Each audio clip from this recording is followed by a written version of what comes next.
ಇಲ್ಲಿಗೆ ಏರಿ ಬಾ. ಅಧ್ಯಾಯ 4. ಯೇಸುವಿನೊಂದಿಗೆ ಏರಿ ಬಾ. ನನ್ನ ಕ್ರೈಸ್ತ ಸೇವೆಯ ಆರಂಭ ಕಾಲದಲ್ಲಿ ನನಗೆ ಒಬ್ಬ ಒಳ್ಳೆಯ ಆತ್ಮಿಕ ಗೆಳೆಯನು ಸಿಕ್ಕಿದನು.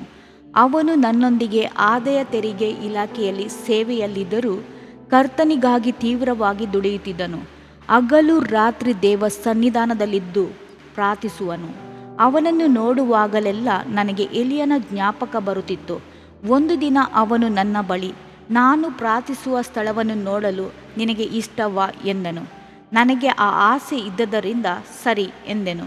ಒಂದು ರಾತ್ರಿ ಅವನು ನನ್ನನ್ನು ಕರೆದುಕೊಂಡು ಮದ್ರಾಸಿನಲ್ಲಿ ಮೀನಂಬಕ್ಕಂನಲ್ಲಿರುವ ಪಲ್ಲವರದ ಸಮೀಪದ ಒಂದು ಚಿಕ್ಕ ಬೆಟ್ಟವನ್ನೇರತೊಡಗಿದನು. ನಾನು ಅವನೊಂದಿಗೆ ಏರಿದೆನು. ಟಾರ್ಚ್ ಲೈಟ್ ಇದ್ದರೆ ಪೊಲೀಸಿನವರು ಬೇರೆಯವರು ಸಂಶಯ ಪಡುವರೆಂದುಕೊಂಡು ಕತ್ತಲೆಯಲ್ಲಿ ಒಂದೊಂದು ಕಲ್ಲುಗಳನ್ನೇ ಹಿಡಿದು ಹತ್ತಲಾರಂಭಿಸಿದೆವು. ವಿಷಕ್ರಿಮಿಗಳನ್ನು ಕುರಿತಾಗಲಿ ಹಾವು ಚೇಳುಗಳನ್ನು ಕುರಿತಾಗಲಿ ಅವನು ಭಯಪಡದೆ ಪ್ರಾರ್ಥನೆ ಗುಂಗಿನಲ್ಲಿ ಹತ್ತುತ್ತಿದ್ದುದು ನನಗೆ ಸವಾಲಾಗಿದ್ದಿತು. ಬೆಟ್ಟದ ತುದಿಗೆ ಹೋದ ನಂತರ ಒಳ್ಳೆಯ ಗಾಳಿ ಬೀಸಲಾರಂಭಿಸಿತು. ದೈವಿಕ ಪ್ರಸನ್ನತೆಯನ್ನು ಅನುಭವಿಸಲಾರಂಭಿಸಿದೆವು. ಆಕಾಶವು ಬಹು ಸಮೀಪವಾಗಿರುವುದನ್ನು ಕಂಡೆನು. ಅವನು ತನ್ನ ಅನುಭವಗಳನ್ನೆಲ್ಲ ವಿವರಿಸಿದನು. ಹಗಲೆನ್ನದೆ ഇരുಳೆನ್ನದೆ ಸುರಿಮಳೆಯಲ್ಲಿ ಬಿಸಿಲಿನಲ್ಲಿ ಹಲವಾರು ದಿನಗಳು ಕ್ರಿಸ್ತನ ಮುಖವನ್ನು ಕಾಣಲು ತವಕಿಸಿ ಸತತವಾಗಿ ಪ್ರಾರ್ಥಿಸಿದನ್ನು ಕರ್ತನು ಅವನಿಗೆ ದರ್ಶನವಾದದ್ದನ್ನು ಅವನು ಹೇಳಿದಾಗ ನನ್ನ ಅಂತರ್ಯದಲ್ಲಿ ಬೆಂಕಿಯು ಹತ್ತಿ ಉರಿಯಲಾರಂಭಿಸಿತು. ಆ ಬೆಟ್ಟದ ಅನುಭವವನ್ನು ನನ್ನಿಂದ ಮರೆಯಲಾಗಲಿಲ್ಲ. ಅನಂತರದಲ್ಲಿ ಅನೇಕ ಸಾರಿ ನಾನು ಆ ಬೆಟ್ಟದ ಮೇಲೆ ಹತ್ತಿ ಪ್ರಾರ್ಥಿಸಿದ್ದೇನೆ. ಕೆಲವು ಸಾರಿ ಬೇರೆ ಪ್ರಾರ್ಥನಾ ವೀರರೊಂದಿಗೆ ಅಲ್ಲಿದ್ದು ಪ್ರಾರ್ಥಿಸಿದ್ದೇನೆ. ಬೇರೆಯವರೊಂದಿಗೆ, ಸೇವಕರೊಂದಿಗೆ, ವಿಶ್ವಾಸಿಗಳೊಂದಿಗೆ ಪ್ರಾರ್ಥಿಸಿದ್ದೇನೆ. ಪ್ರಪಂಚದಲ್ಲಿ ಬಹುದೊಡ್ಡ ಸಭೆಯಾಗಿರುವ ಕೊರಿಯಾದಲ್ಲಿರುವ ಪಾಲ್ ಯಾಂಗಿಚೋ ಅವರ ಸಭೆಯು ಸಿಯೋಲ್ ಪಟ್ಟಣದಲ್ಲಿರುವ ಒಂದು ಬೆಟ್ಟವನ್ನು ಉಪವಾಸ ಬೆಟ್ಟವನ್ನಾಗಿ ಮಾರ್ಪಡಿಸಿದ್ದಾರೆ. ಅಲ್ಲಿ ಒಂದೇ ಸಮಯದಲ್ಲಿ 3,000 ಮಂದಿ ಒಂಟೊಂಟಿಯಾಗಿದ್ದು ಉಪವಾಸಿಸಿ ಪ್ರಾರ್ಥಿಸಲು ಅನುಕೂಲವಿದೆ.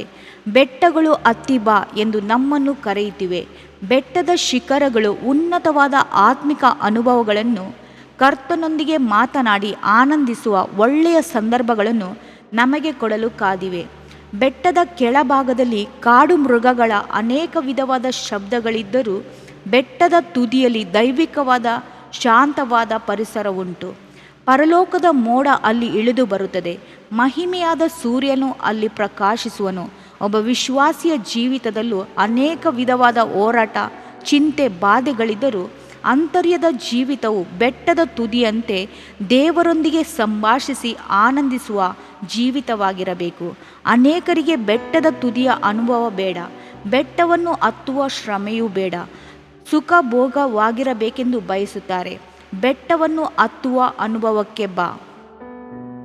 1. ಪ್ರಾರ್ಥನೆಯ ಬೆಟ್ಟ. ಆ ದಿವಸಗಳಲ್ಲಿ ಆತನು ಪ್ರಾರ್ಥನೆ ಮಾಡುವುದಕ್ಕಾಗಿ ಬೆಟ್ಟಕ್ಕೆ ಹೋಗಿ ರಾತ್ರಿಯನ್ನೆಲ್ಲ ಪ್ರಾರ್ಥನೆಯಲ್ಲೇ ಕಳೆದನು. ಲೂಕ 6:12.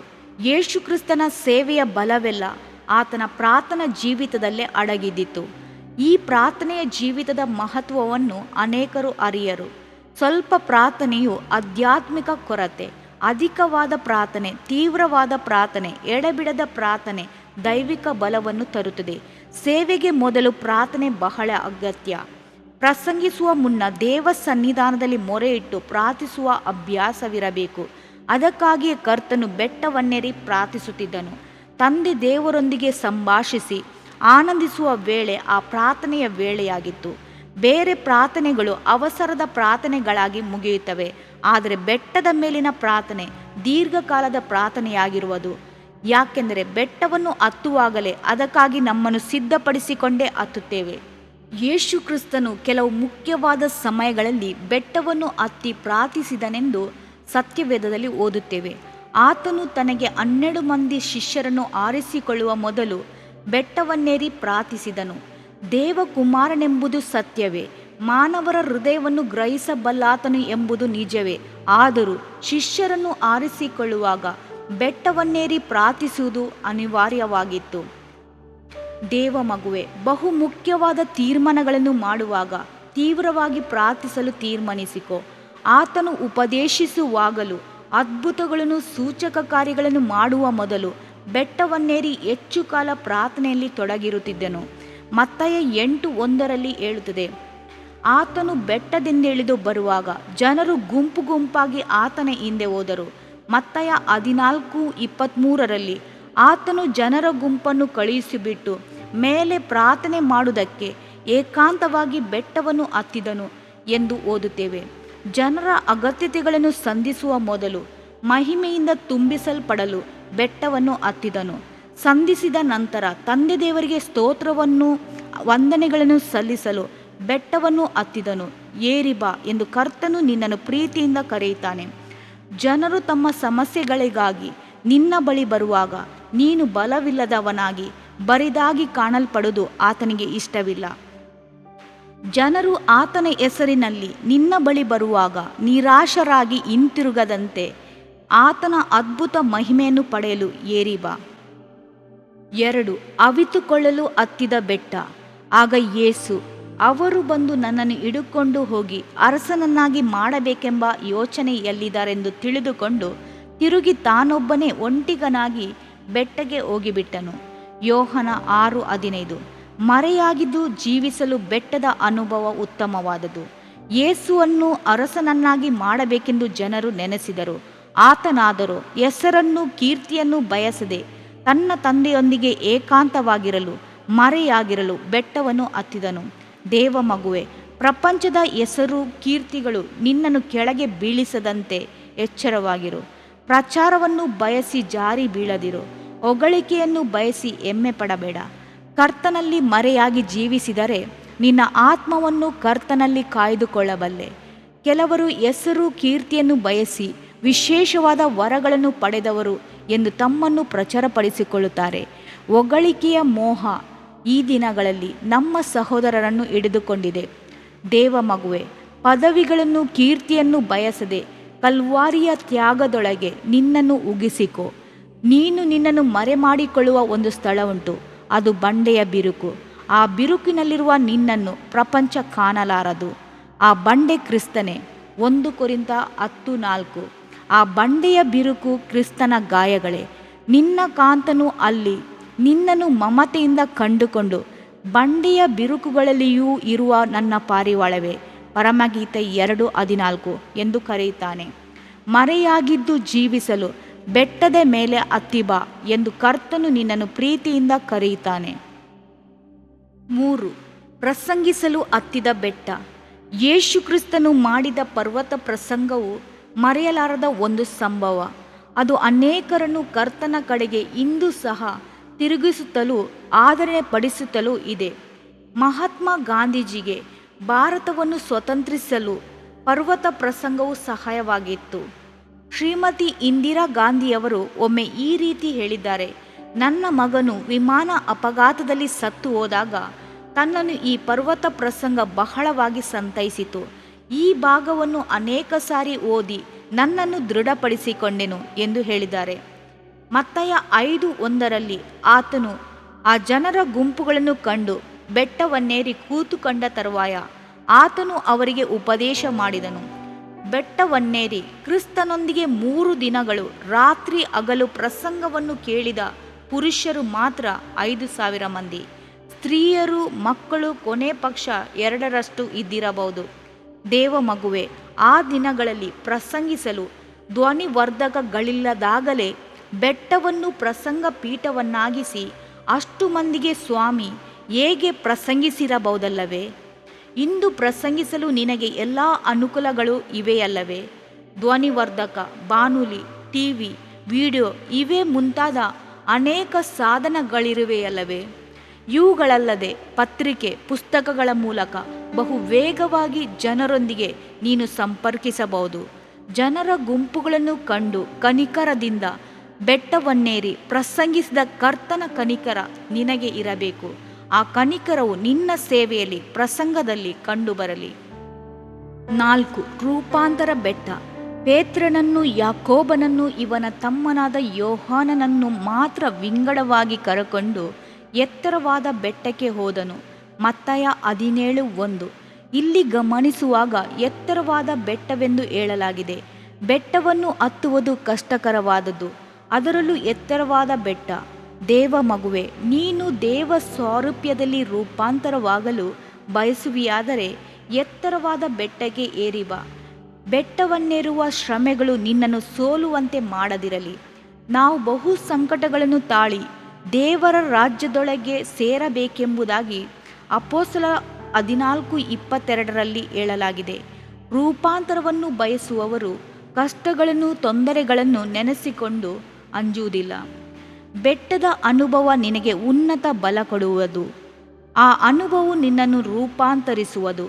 ಮೋಶೆಯು ಎತ್ತರವಾದ ಬೆಟ್ಟವಾದ ಸಿನೈ ಬೆಟ್ಟದ ಮೇಲೇರಿದನು. ಮೋಶೆ ಆ ಬೆಟ್ಟದಲ್ಲಿ ಕರ್ತನ ಸನ್ನಿಧಿಯಲ್ಲಿ ಹಗಲಿರುಳು 40 ದಿನ ಇದ್ದನು.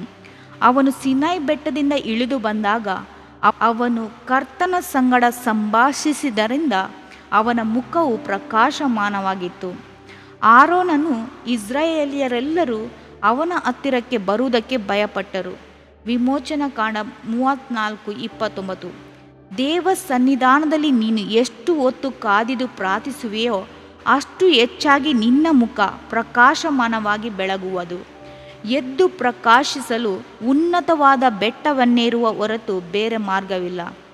ಪ್ರಾರ್ಥಿಸುವ ಹೆಡ್ ಎಂದು ಕರೆಯಲ್ಪಡುವ ಸೇವಕನು ಹಗಲು ಯಾವಾಗ ಬಂದಿತು, ರಾತ್ರಿ ಎಂದು ದಾಟಿ ಹೋಯಿತು ಎಂದು ತಿಳಿಯದವನಾಗಿ ಅನೇಕ ಗಂಟೆಗಳ ಕಾಲ ಸತತವಾಗಿ ಪ್ರಾರ್ಥಿಸುತ್ತಿದ್ದರಂತೆ. ಆತನ ಉದ್ದವಾದ ಪ್ಯಾಂಟಿನ ಮಂಡಿಯ ಭಾಗ ಹರಿದಿರುತ್ತಿದ್ದಂತೆ. ಡೇವಿಡ್ ಬ್ರೆನಾರ್ಡ್ ಎಂಬ ಭಕ್ತನು ಚಳಿಯಲ್ಲೂ ಕಾಡಿನ ಮಧ್ಯದಲ್ಲಿ ಬೆವರು ಸುರಿಯುವಂತೆ ಪ್ರಾರ್ಥಿಸುತ್ತಿದ್ದರಂತೆ. ಅವರುಗಳೆಲ್ಲ ಗತಿಸಿದರು, ಅವರ ಮುಖಗಳು ಪ್ರಕಾಶಿಸುತ್ತಿದೆಯಲ್ಲವೇ. 5.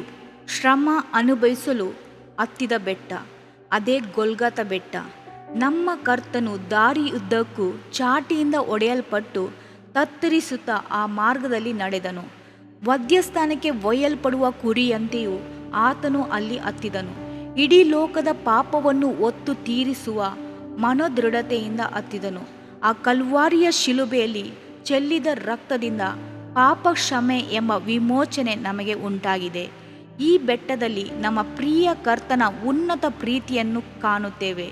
ನಮಗಾಗಿ ಹೊಡೆಯಲ್ಪಟ್ಟು, ನಮಗಾಗಿ ಮೂಳೆಗಳಿಂದ ಜಡಿಯಲ್ಪಟ್ಟು, ನಮಗಾಗಿ ಜಜ್ಜಲ್ಪಟ್ಟನು. ಆತನ ಪ್ರೀತಿಯ ಒನಲು ನಮಗಾಗಿ ಆ ಕಲ್ವಾರಿಯಿಂದ ಇಳಿದು ಬರುತ್ತಿದೆ. ಆ ಬೆಟ್ಟದಲ್ಲಿಯೇ ಕ್ರಿಸ್ತನು ನಮಗಾಗಿ ಎತ್ತರದಲ್ಲಿ ಇಡಲ್ಪಟ್ಟನು. ಅಂದು ಅಡವಿಯಲ್ಲಿ ಸರ್ಪವು ಎತ್ತರದಲ್ಲಿ ಇಡಲ್ಪಟ್ಟಾಗ ಅದನ್ನು ನೋಡಿದವರೆಲ್ಲರೂ ವಿಷದ ಕ್ರೂರತೆಯಿಂದ ಬಿಡುಗಡೆ ಹೊಂದಿದರು. ಇಂದು ನಾವು ಶಾಪದಿಂದಲೂ ಪಾಪದಿಂದಲೂ ಮರಣದಿಂದಲೂ ಶತ್ರುವಿನ ಹಿಡಿತದಿಂದಲೂ ಬಿಡುಗಡೆ ಹೊಂದಲು ಕಲ್ವಾರಿಯ ಬೆಟ್ಟವನ್ನು ನೋಡೋಣ.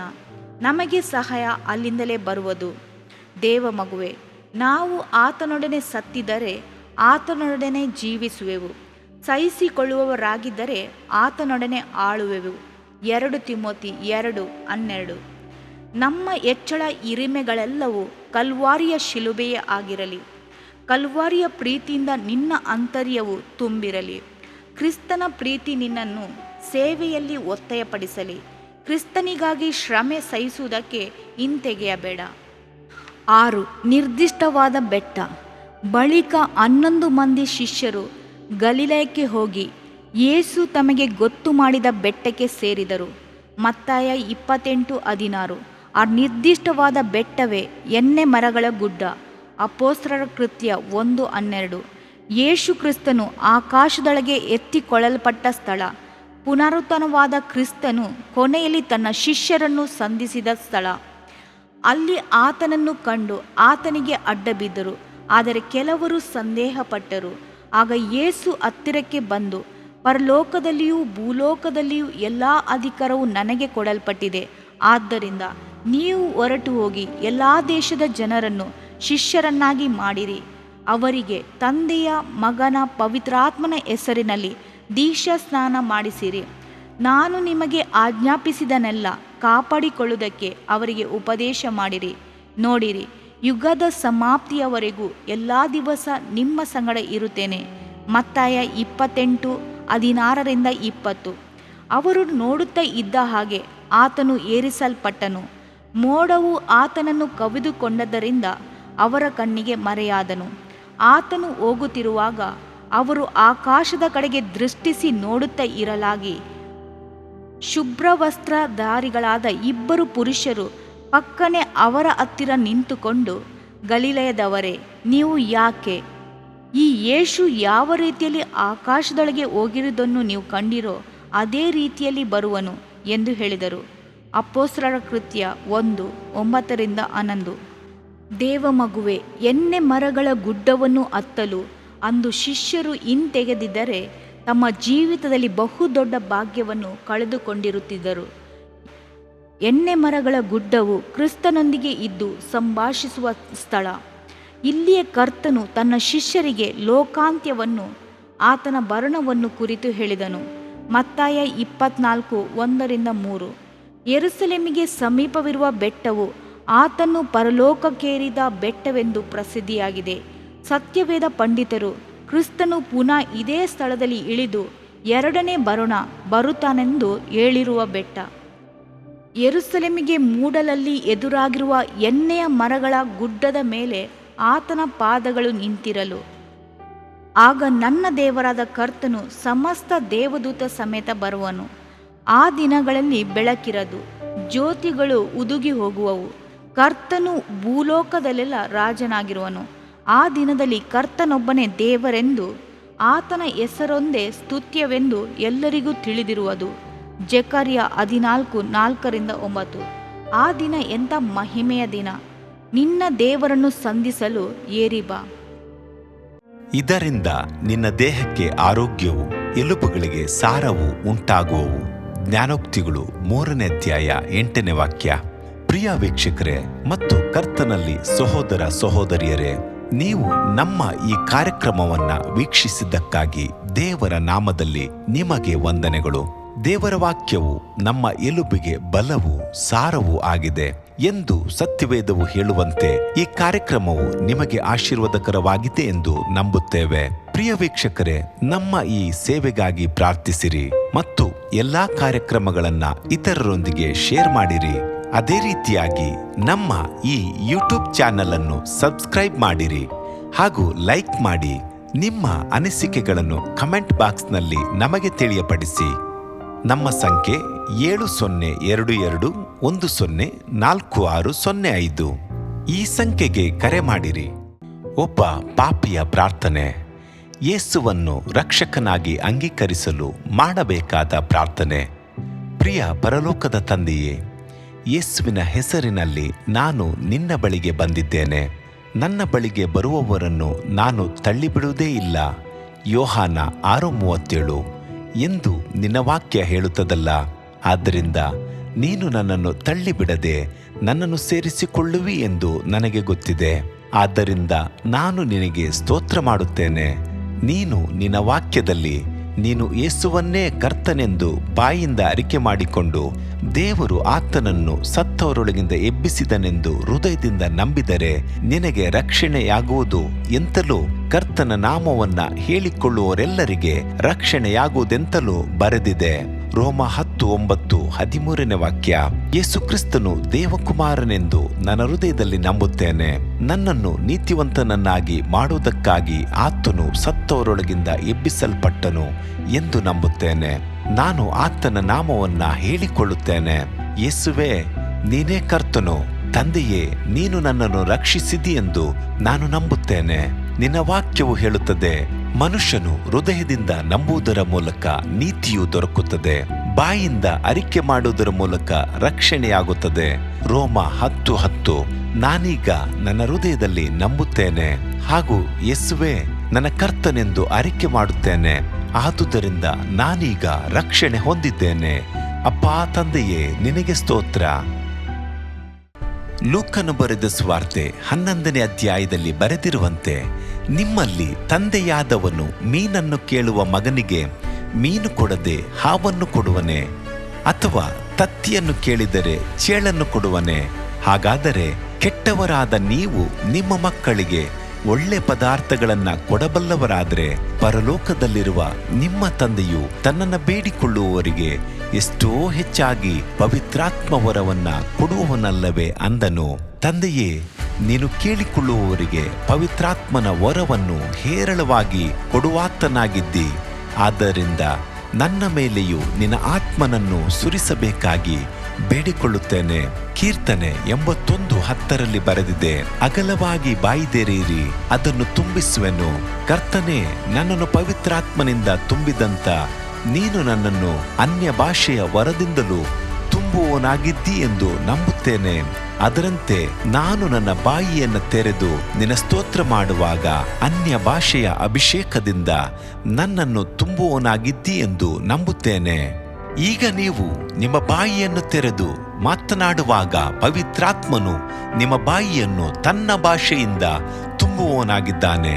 ಇದು ದೇವರ ಭಾಷೆಯಾಗಿದೆ. ಈ ಅಭಿಷೇಕವನ್ನ ಹೊಂದಿಕೊಳ್ಳಲು ನೀವು ನಿಮ್ಮ ಸ್ವರವನ್ನ ಉಪಯೋಗಿಸಬೇಕು. ಅದರಿಂದ ನೀವು ನಿಮ್ಮ ಬಾಯನ್ನು ತೆರೆದು ದೇವರಿಗೆ ಸ್ತೋತ್ರ ಮಾಡುವಾಗ ದೇವರು ನಿಮ್ಮನ್ನು ಅನ್ಯ ಭಾಷೆಯ ವರದಿಂದ ತುಂಬುವವನಾಗಿದ್ದಾನೆ. ಪ್ರಿಯರೇ, ಈಗ ನೀವು ಪವಿತ್ರಾತ್ಮನಿಂದ ತುಂಬಲ್ಪಟ್ಟ ಆತನ ಪ್ರಿಯ ಮಕ್ಕಳಾಗಿದ್ದೀರಿ. ದೇವರ ನಾಮಕ್ಕೆ ಸ್ತೋತ್ರವಾಗಲಿ.